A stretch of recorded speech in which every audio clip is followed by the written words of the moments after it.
Fala galerinha, show! Você aí que vai fazer o vestibular Paz-UEMA, Universidade Estadual do Maranhão, tanto para os cursos regulares como também para o CFO. Eu sou o professor Antenor, professor de Biologia. Galera, eu refiz todos os vestibulares anteriores da UEMA, tanto a primeira quanto da segunda fase. Então eu sei o que de fato é cobrado neste vestibular. Me acompanha e vamos nessa revisão que será show! Vamos lá, pessoal! Eu selecionei para vocês o Top 5, ou seja, aqueles 5 temas de biologia que mais são cobrados no Paz-UEMA.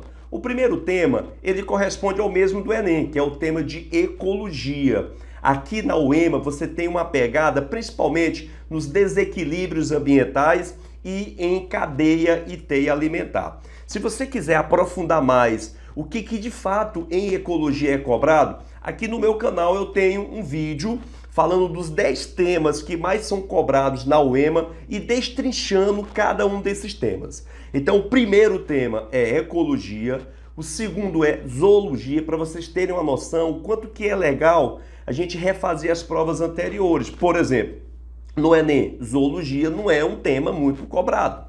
Já aqui na UEMA é o segundo tema mais abordado. Então, depois de zoologia, o terceiro tema é botânica. Por exemplo, lá na UEMA, ali na UEMA Botânica, nós temos tanto a botânica da morfologia dos grupos vegetais, da fisiologia. Já no Enem, a botânica ela é mais cobrada no que diz respeito à adaptação das plantas ao ambiente, em especial nos biomas. E nós temos também a bioquímica, olha só, bioquímica, um tema que não é muito cobrado em outros vestibulares, na UEMA é o quarto tema mais cobrado. Água, sais minerais, os glicídios, que são os carboidratos, proteínas, os lipídios. Então dá uma estudadinha, refaz as provas anteriores, dá uma assistida no meu vídeo aí para tu ver o que de fato realmente é cobrado nesse vestibular e nesses temas aí que eu selecionei para vocês.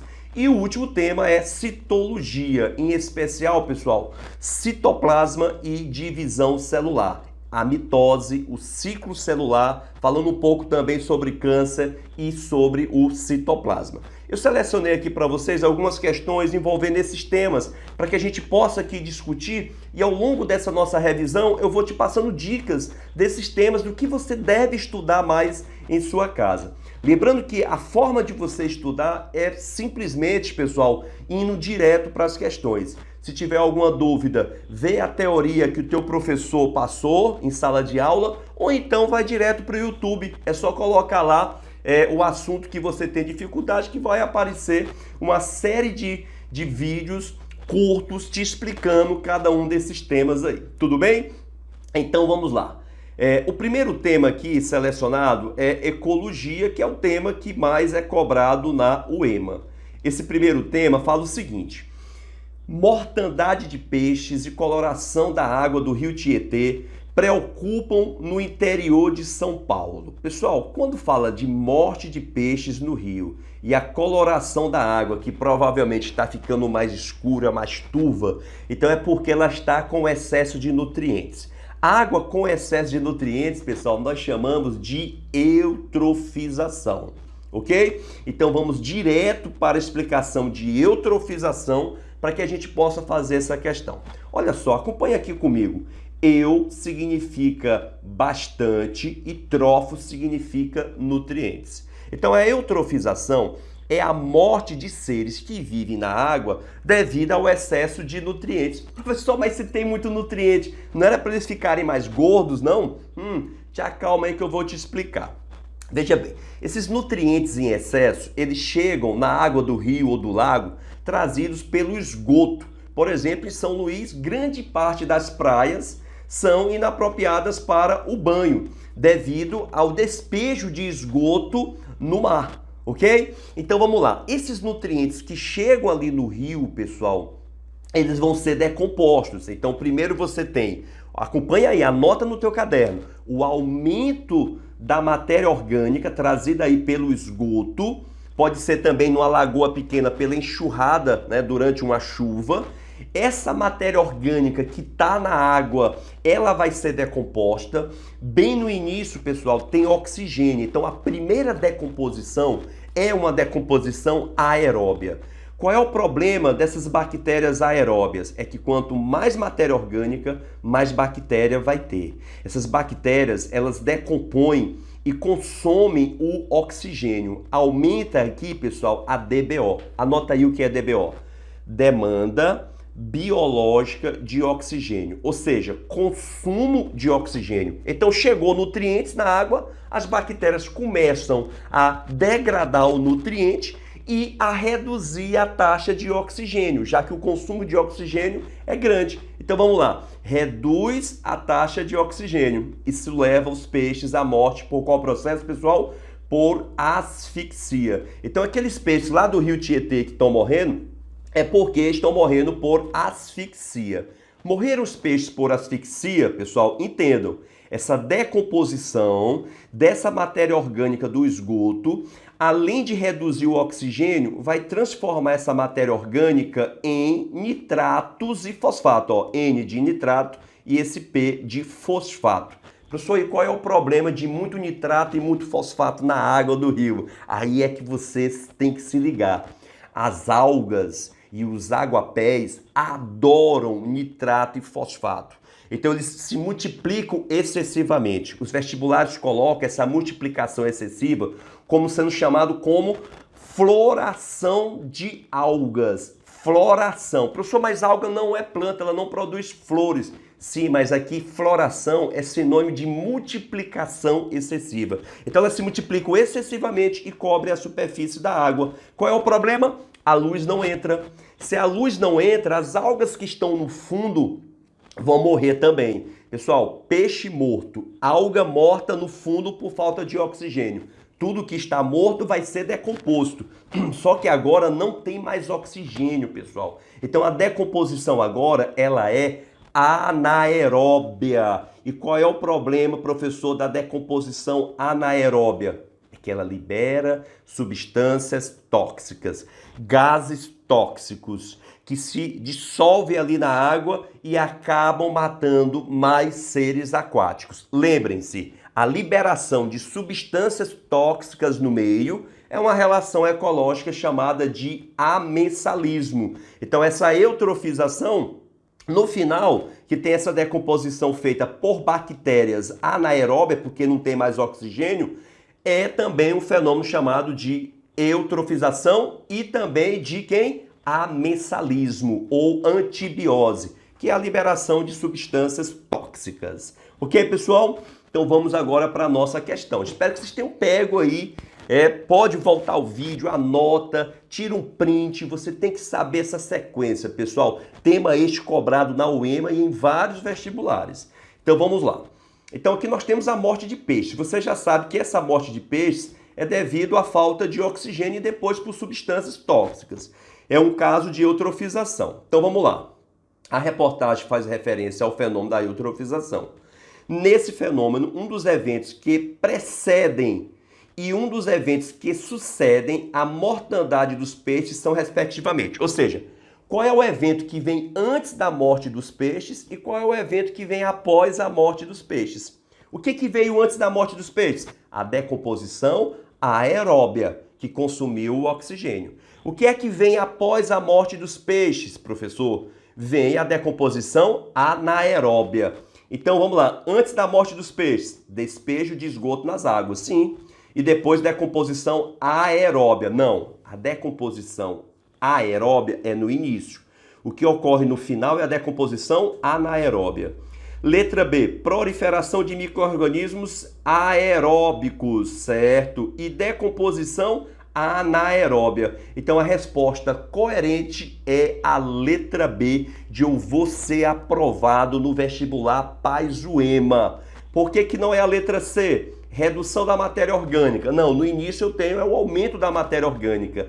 A letra D, turvação da água. Essa turvação da água é devido, pessoal, à multiplicação excessiva de algas. Isso ocorre depois que tem a decomposição que libera nitrato e fosfato. Então essas algas deixam a água mais turva, mais escura. E a letra E, produção de gás sulfídrico. Ó, gás sulfídrico é um gás tóxico, ele é produzido no final. Gás metano, gás sulfídrico, que são substâncias tóxicas, são produzidas no final pela decomposição anaeróbia. Repito, resposta correta, letra B, de é muito bom estudar e de canal Biofortes. Pessoal, se essa aula está sendo de alguma forma importante para a tua preparação para o vestibular, veja bem embaixo do vídeo, tem uma mãozinha assim, ó. Essa mãozinha é de like. Aperta aí like, contribui aqui para o nosso canal e, se possível, se inscreva em nosso canal. E, se possível, faça algum comentário. Isso é muito importante para mim, que estou aqui tentando de tudo para ajudar você na realização do seu sonho, tá bom? Então vamos lá, pessoal. Segunda questão também sobre ecologia, pessoal. Vamos lá. Essa segunda questão fala o seguinte, foi uma questão que foi cobrada no Enem, mas a pegada aqui é importante porque é um tema que já foi cobrado por várias vezes na UEMA. As companhias de fabricação de jeans usam cloro para clareamento, seguido de lavagem. Algumas estão substituindo o cloro por substâncias ambientalmente mais seguras, como os peróxidos, que podem ser degradados por enzimas chamadas de peroxidase. Ou seja, o cloro é mais tóxico e esses peróxidos são menos tóxicos e podem ser degradados mais facilmente, reduzindo aí o impacto no ambiente. Pensando nisso, pesquisadores inseriram genes codificadores de peroxidase em leveduras. Pessoal, leveduras corresponde a um fungo. Fungo cai bastante na UEMA, em especial na segunda etapa da UEMA. Na segunda fase da UEMA, estuda aí leveduras, fungos, tá bom? Para quem vai fazer a segunda fase da UEMA, espero que você consiga passar pela primeira fase, tudo bem?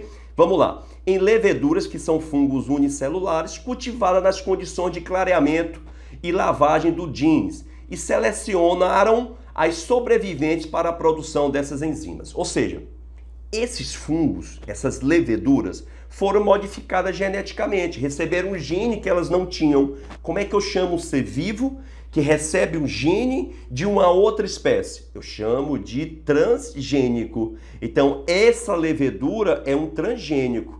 E ela passa agora a produzir a enzima peroxidase, que quebra os peróxidos, como, por exemplo, a água oxigenada, que é o peróxido de hidrogênio. Vai agora ganhar um prêmio surpresa. Que prêmio surpresa é esse? Você vai acertar todas as questões de biologia na UEMA. Se você me falar qual é o nome da organela que nós temos nas nossas células que produz a enzima catalase, que produz a enzima peroxidase, que quebra a água oxigenada. Como é o nome dela? Eu já disse a dica. Peroxidase, lembra quem? Peroxissomos. Muito bem. Peroxissomos são organelas membranosas presentes nas células de animais e de vegetais que são responsáveis por várias funções, dentre elas a degradação da água oxigenada, que é um resíduo tóxico. Elas produzem uma enzima chamada de peroxidase. Então vamos lá. Nesse caso, olha só, o uso dessas leveduras modificadas objetiva. Então, pessoal, aqui nós temos um caso típico de uma questão muito cobrada nos vestibulares, seja ele qual for. Ele está falando de um ser vivo, no caso aí um fungo, que vai ser utilizado para degradar, pessoal, substâncias tóxicas no meio. Como é o nome dessa técnica? Fala aí comigo. Tu já ouviu falar? O uso de seres vivos para degradar substâncias tóxicas no meio. Essa técnica é chamada de biorremediação. Por exemplo, nós tivemos aqui no Brasil, há pouco tempo, o derramamento de óleo no mar e esse óleo, do petróleo, acabou se depositando em nossas praias, em especial no Nordeste, comprometendo aí o turismo, comprometendo a biodiversidade marinha. Então, eles pulverizaram bactérias que são capazes de degradar o petróleo para remover mais rapidamente o petróleo presente ali no mar.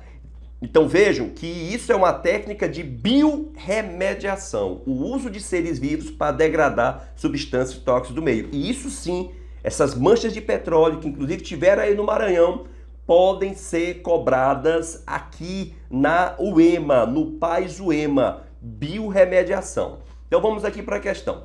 Nesse caso, o uso dessas leveduras modificada, objetivo o quê? Letra A, reduzir a quantidade de resíduos tóxicos nos efluentes de lavagem. Ou seja, o que são esses efluentes de lavagem?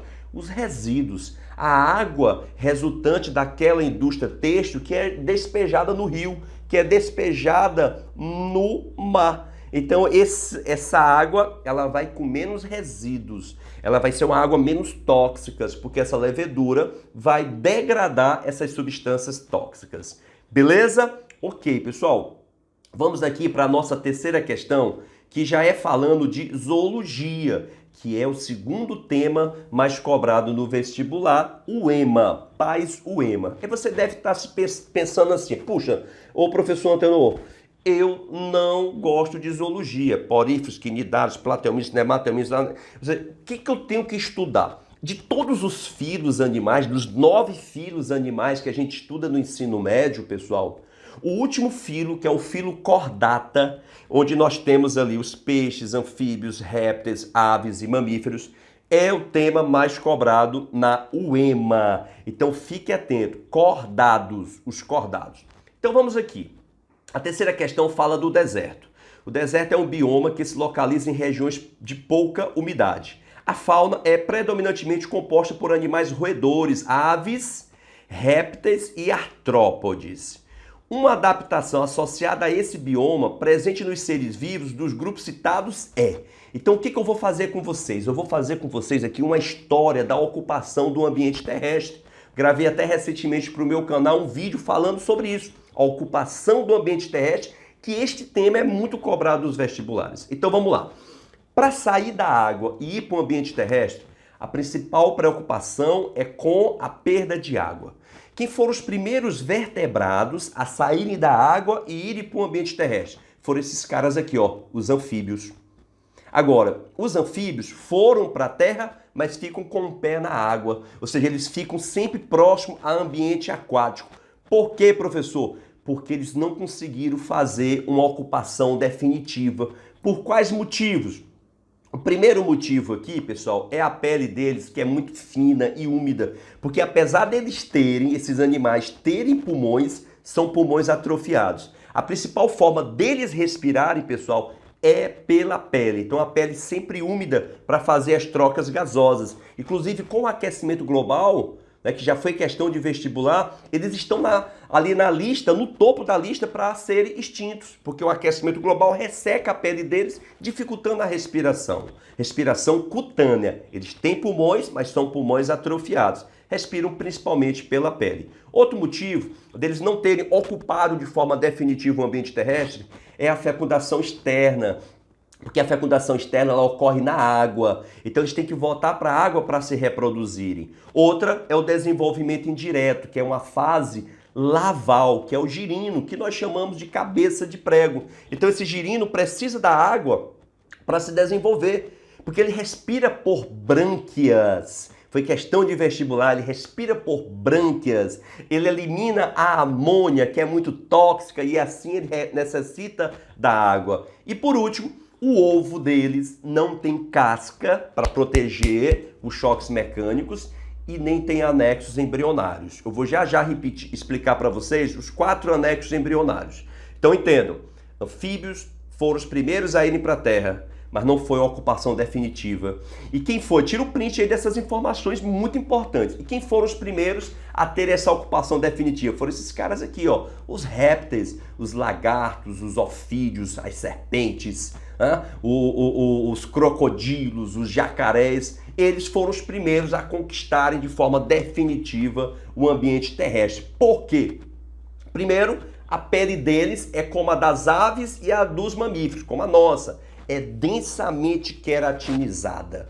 E essa queratina é uma proteína que está também aqui, ó, no nosso pelo, no nosso cabelo, nas nossas unhas, na nossa pele. Então essa queratina ela impermeabiliza. Agora, por que os anfíbios não impermeabilizaram a pele? porque eles precisam da pele para respirar. No caso aqui dos répteis, eles têm pulmões desenvolvidos, eles não precisam mais da pele.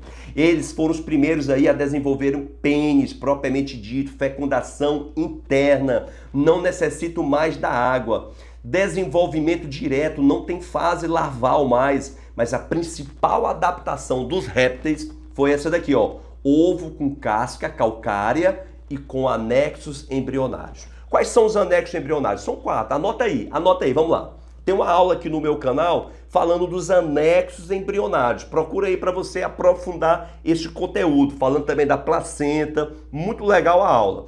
Então vamos lá.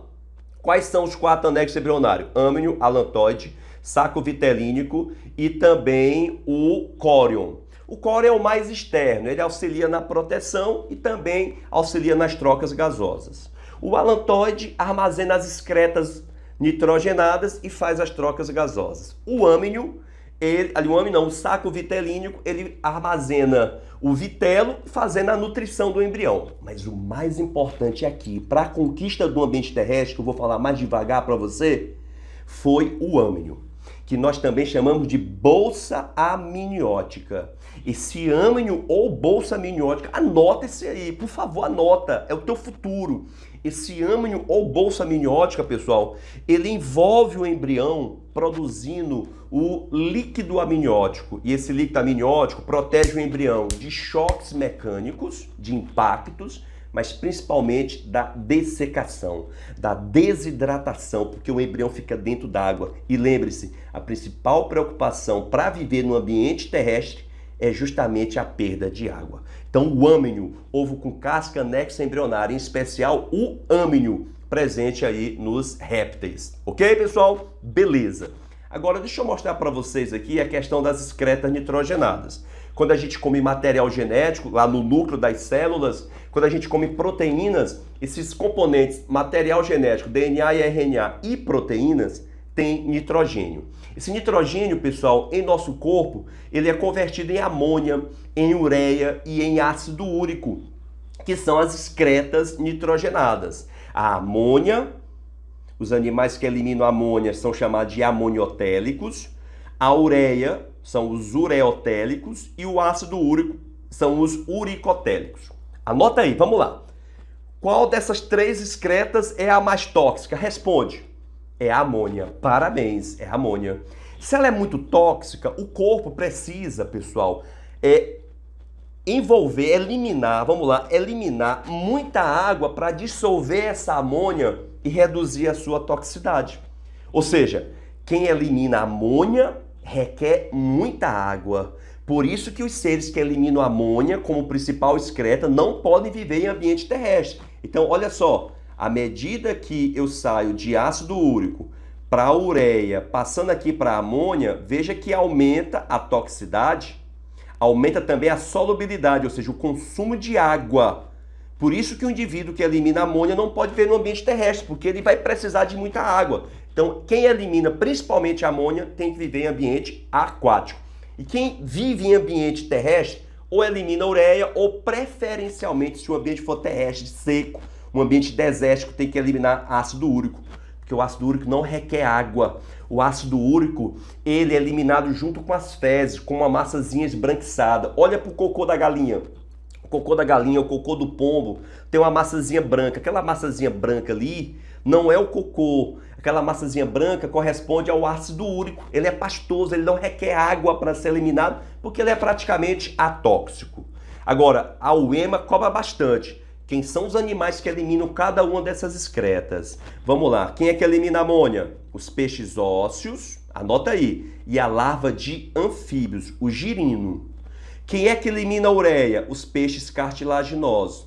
Quem são os peixes cartilaginosos? Nós temos ali principalmente os tubarões, as arraias e os cações. Dica para você estudar.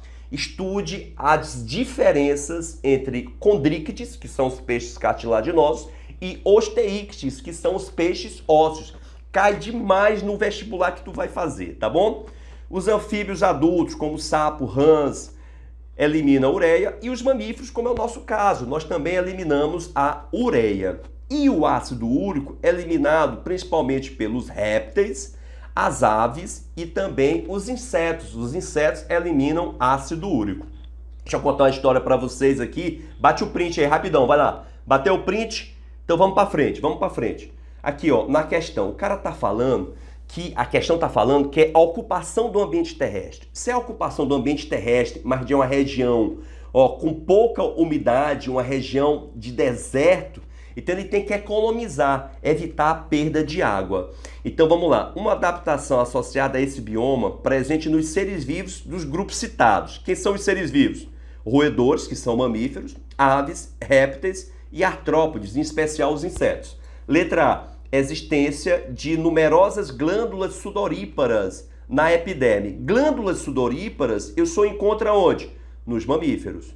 Letra B, eliminação discreta nitrogenada na forma concentrada, boa, que é o ácido úrico, porque assim ele vai perder o mínimo possível de água pela urina, ok? Então, letra B de canal Biofortes. Letra C, desenvolvimento do embrião no interior do ovo com casca. Aí vamos lá.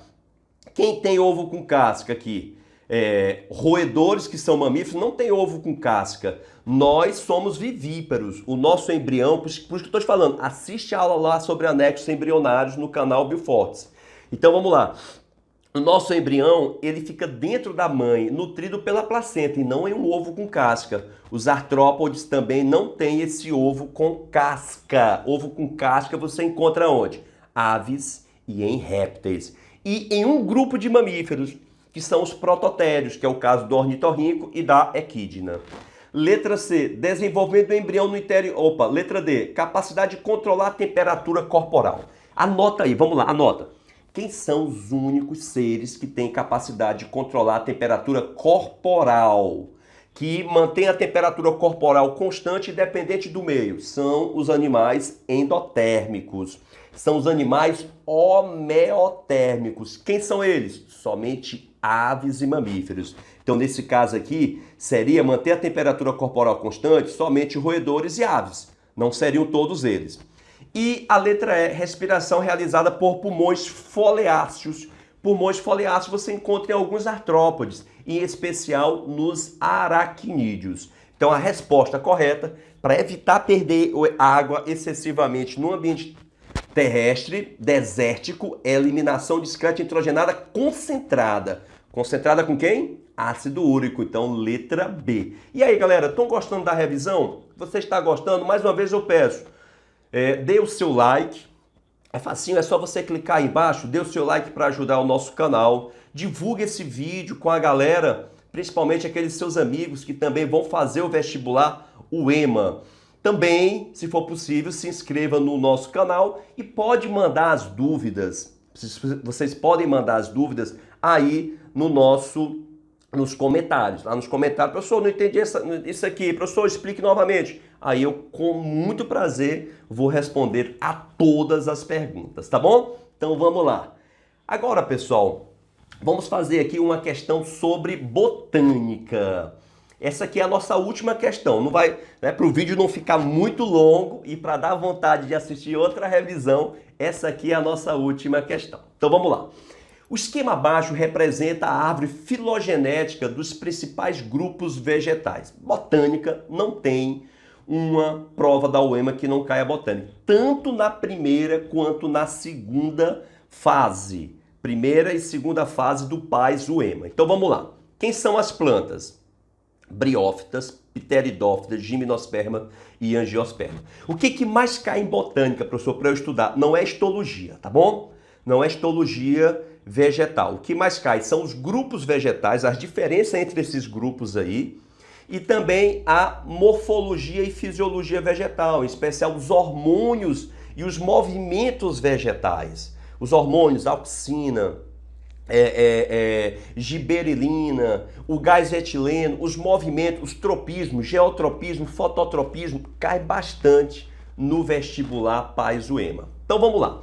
Primeira coisa que você está vendo aqui, pessoal, briófitas e pteridófitas. Briófitas e pteridófitas são as plantas que ainda dependem da água para reprodução sexuada.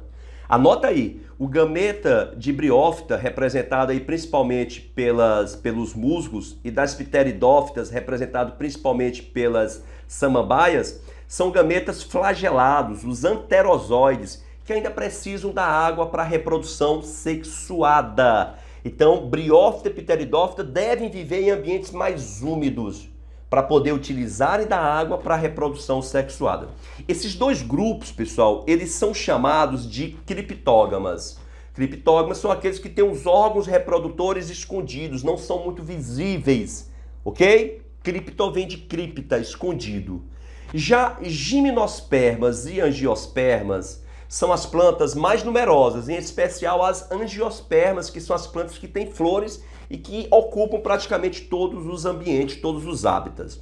Esses dois grupos de plantas, pessoal, eles já têm dependência da água para a reprodução sexuada. O gameta masculino, que está dentro aí do grão de pólen, ele pode ser transportado pelo ar, pode ser até pela água, né? Mas ele não precisa da água para se encontrar com o feminino. Eles têm um tubo chamado de tubo polínico que leva o gameta masculino ao encontro do gameta feminino. Essas plantas são chamadas de fanerógamas. Por que fanerógama? Fanero significa visível. É porque os órgãos reprodutores delas são visíveis. No caso das gimnospermas, que são os pinheiros principalmente, nós temos uma estrutura reprodutora chamada de estróbilo. E atenção, estróbilo por muito tempo foi chamado de flor, mas estróbilo não é uma flor, ok? É o órgão reprodutor das gimnospermas. E nas angiospermas, o órgão reprodutor são as flores. A primeira coisa, você está vendo bem aqui embaixo o algarismo 1, significa dizer que todos eles aqui têm um 1. Então, que estrutura é essa 1 que todas as plantas possuem? São duas características, embriófitas e matotróficas. Toma nota, pessoal. Você vai ter que terminar essa revisão sabendo todos esses conceitos. Primeiro, criptógamas, fanerógamas. Agora, embriófitas e matotróficas. O que é embriófita? Embriófita é o embrião retido na planta mãe. Por exemplo, uma alga, ela é fecundada e o embrião dela ela joga na água. Uma planta, imagine uma mangueira, por exemplo. A mangueira ela é fecundada, mas ela segura o embrião nela. Ela não joga o embrião na água, ela retém o embrião nela. Então a manguinha, que é o embrião, tem a semente, tem o embrião, ele vai crescendo por algum tempo aderido à planta mãe. Então ela é embriófita. E matotrófica, mato é nutrir. É porque o embrião se nutre da planta mãe. Então vamos repetir? Embriófita, embrião retido na planta mãe. Matotrófica, embrião se nutre da planta mãe. É só lembrar da mangueira. A mangueira tem a manga é o embrião fica preso na planta por algum tempo, se nutrindo, tá bom? Até ele se desenvolver mais. Ok. Briófitas, pessoal, foram as primeiras plantas a irem para o ambiente terrestre, mas briófitas não tem caule verdadeiro, não tem folha verdadeira, não tem raiz verdadeira. Então as briófitas, elas não têm tecidos verdadeiros, elas não são cormófitas. Olha o termo, não é corno não, pessoal, é cormófitas. Ou seja, elas não têm tecidos verdadeiros. Aliás, não tem órgãos verdadeiros, ok? E elas são as únicas plantas avasculares. Aqui, ó, esse número 2 aqui, que surge a partir de pteridófita, das samambaias, são as traqueófitas. Professor, o que é traqueófita? São as plantas que têm vasos condutores. Fala comigo, eu vou abrir aqui as orelhas, fala comigo. Quais são os vasos condutores? Quais são eles, pessoal? Xilema e floema. Boa, xilema conduz a seiva bruta e o floema a seiva elaborada. Então, quem tem vasos condutores são traqueófitas. Isso é a partir de pteridófitas. Já o número 3, pessoal, são as plantas espermatófitas, gimnospermas e angiospermas. Espermatófita que tem semente. Nas gimnospermas, as sementes são nuas, não ficam dentro de um fruto, e nas angiospermas, as sementes ficam dentro de um fruto. São também sifonógamas. Professor, o que é sifonógama? Sifonógama vem de sifão, vem de tubo polínico. E esse tubo polínico, como eu falei agora há pouco, leva o gameta masculino ao encontro do gameta feminino, independência da água para a reprodução. Então anota bem na frente aí, sifonógama, tubo apolínico. E por último, as angiospermas. Elas são antófitas. Pessoal, todos esses termos são complicados, mas vão fazer a diferença para você. Então pausa o vídeo, anota o conceito de cada termo e tem esse resumozinho para você, no seu coração, que vai fazer toda a diferença. Então, angiospermas são antófitas. Professor, o que é antófitas? Antófitas é que tem flores. Qual é a vantagem delas terem flores? Atenção para isso, tema muito recorrente em qualquer vestibular. Qual é a vantagem das angiospermas terem flores? Ajuda na polinização, ajuda na reprodução, na atração de organismos polinizadores, morcegos, aves, insetos, ok? E elas também têm frutos. Esses frutos, pessoal, ajudam aí na dispersão da semente. Veja que o fruto ele não ajuda na reprodução, porque quando é formado o fruto, você já teve a reprodução. Então o fruto ele ajuda na dispersão do embrião, ou seja, na dispersão da semente. Então tira um print aí dessa informação e vamos aqui fazer a nossa questão. São, na verdade, duas questõezinhas sobre esse tema. Vamos lá. Os seres vivos pertencentes ao reino plantas são designados vegetais. Nesse reino fazem parte de diferentes grupos de plantas com características morfofuncionais específicas. Uma dessas características é a de apresentar pela primeira vez vasos condutores de nutrientes. Opa! São as plantas traqueófitas. Quem foram as primeiras plantas a apresentarem vasos condutores? Olha só, na evolução das plantas, os primeiros vegetais a apresentarem a característica acima, vasos condutores, foram quem, pessoal? As pteridófitas. Olha só, traqueófitas. Surgiu primeiro nas pteridófitas, nas samambaias. Beleza? E a nossa última questão. Assinale a alternativa que apresenta característica de plantas gimnospermas. Opa, essa é legal. Gimnospermas são aquelas plantas que têm sementes, mas são sementes nuas. Elas não têm flores. Elas têm estróbilos.